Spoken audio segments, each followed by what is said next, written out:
What the fuck? Jay, bend over. Me. Oh, jeez.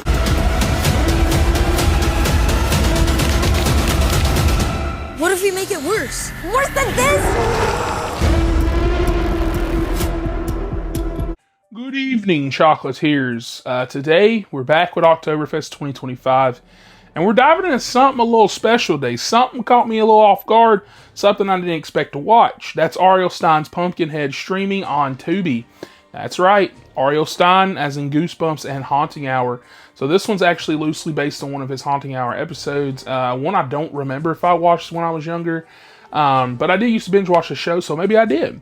It's been a while, and I feel like I'm not getting any younger, so like I said, probably did. Anyways, with that, let's get into it. So the movie centers around two brothers. You got Sam and Flynn, or not Flynn, I'm thinking about fucking Tron. Sam and Finn. Sam is 13, Finn's 17, and there's this whole dynamic of growing up and leaving the nest. The family moves from New York City to this small rural town, and Sam is clearly not handling the change well. The town itself is having this big harvest festival, and everyone's looking at gathering pumpkins and praising this figure called, well, actually, I guess they're not praising anything. They're like praying to the land itself. Apparently, back in their day, their crops failed, and some dark deal went down to say the town with like a book and some creepy stuff. You got some supernatural, culty stuff maybe happening here. And Sam, being the curious one, being rebellious at 13, is told specifically not to touch a pumpkin that's locked away in like a chamber in this barn. And it's totally off limits. Of course he steals it. Of course he does. The whole time he did this, I was like, what are we doing, man? Stop. Now, I do want to pause it here. I really don't like this character. I actually fucking hate this character a lot. I understand he's a child, but he's like 13. He's not like fucking 8 or some shit. He's just being stupid for the sake of being stupid. Like, he's just being a little asshole right here. Everybody is so kind. His mom, his brother, this girl he's got a crush on, clearly. They all are like, hey, don't mess with that pumpkin. Don't go in that barn. We love you. And he's like, fuck you. Yeah.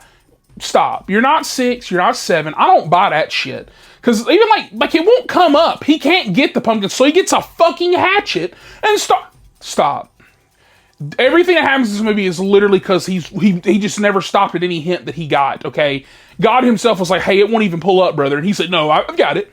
And so anyways, he cuts the pumpkin, and some weird stuff happens, and his brother Finn tries to get it fixed and takes the pumpkin back. And he gets taken by these creepy vines, and it turns out there's like this ancient curse involving some sacrifices, some land fertility, and all that good horror stuff that you like to watch. And honestly, this is kind of where it gets interesting, because the design of Pumpkinhead himself, well, I think it's like Pumpkinhead, it's like this little scarecrow creature, is really solid. The practical effects are on point. There is one moment that feels genuinely creepy. There's actually a bunch of movies, or not movies, but scenes that do with it being a movie on Tubi. But I do feel like there's a catch here. The tone is kind of all over the place. Sometimes it feels like it's going for that real horror, like borderline PG-13, or even some R level stuff. Like, for example, like, there's like heads at one point, like that just, there's some heads. It's like, whoa. But it just drops straight Disney Channel energy. Like, there's like this one side character who's basically comic relief, and he's like Good Luck Charlie PJ stupid. The humor just does not land at all. You'll be in like a creepy scene 1 minute, and then it's like, oh, here's this corny dude's jokes. Not funny whatsoever at all. Now, I grew up with Goosebumps and Haunting Hour, and that is kind of what drew me into this stuff in the first place, because Goosebumps was spooky but fun. But you could watch that, right? Haunting Hour, I'd had those lights on. That show I feel like was legit scary. Even that movie they made was really, really good. And I kind of expected that energy here, but what we got kind of feels like it's stuck between those two worlds, because it's sometimes too dark for kids, but then sometimes it's like way too corny for adults. And I'm just like, I don't know who this is for. That said, it's free. It's on Tubi, so I'm going to grade it like that. I actually still had fun with this movie. Once I accepted that it's not going to fully commit to the either side, I kind of found myself enjoying that back half of the movie, like the last 40 minutes or so. I like the practical effects. I really like the creature's looks.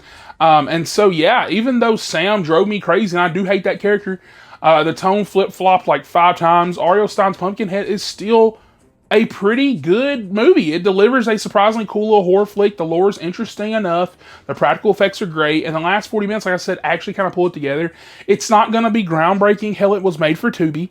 But it's the kind of movie that you toss on in October, grab some popcorn, maybe have a good time with it. Maybe have a girl over at the crib, right? Because I didn't. I watched shit by myself, all right? I'm going to give this movie a 7 out of 10. It's campy, it's weird, it's fun. And it's a nice little reminder that R.L. Stine still has some of that creepy magic left in. It's not going to be like those new movies they put out on, what were they, Fear Street. It's not going to be like that. Don't expect that going into this. But yeah, with that, if you watch this film, like and subscribe for more. Comment down below down in the comments. And let me know if you watched this movie and if you did, if you liked it. Because I'm actually hearing nothing on this. There's no reviews. I think I'm the first person I know to cover it. So yeah, it is on Tubi. So take that with a grain of salt. But you'll probably like it. Turn to pumpkin I sold. Finn's gone! Finn? Finn! My brother! No one remembers.